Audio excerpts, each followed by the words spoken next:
Shulardan biri Muhammad ibn Ismoil Buxoriy milodiy 810-870 yillar orasida yashadilar.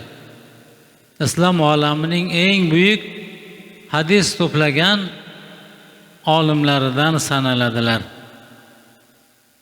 Yoshliklaridan hadis ilmiga mehr qo'yib, Buxoro, Hijoz hozirgi Arabiston yarim oroli, Iroq, Shom va Misr kabi yurtlarga safar qilib 100 minglab hadislarni yod olgan zotdir.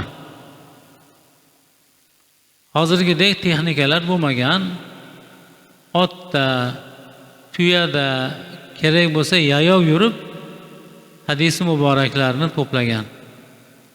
Hadis roviylarini sinchkovlik bilan tekshirib, faqat eng sahih, haqiqatan Nabiy alayhissalom aytgan hadislarni to'plab jamlaganligi sababli hadis ilmida mo'minlarni amiri degan yuksak maqomga ega bo'lganlar.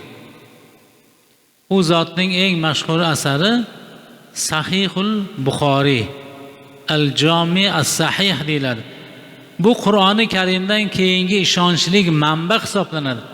Bir o'ylab ko'ring, din islom Makkada, Madinada avval boshlab taralib atrofga tarqagan bo'lsa, uni nuri sizu bizni yurtimizda porlagan.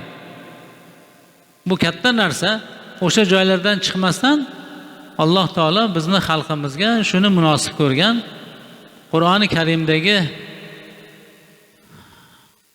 Karimdan keyingi ikkinchi manba sohibi Imom Buxoriy bo'ladilar. U zot yoshliklaridanoq otasidan ayrildilar, ammo ham tijorat, ham ilm yo'lida bo'lgan otadan farzandlarini oyoqqa qo'yishga va ularga ilm o'rgatishga yetarli mablag' qolgan edi.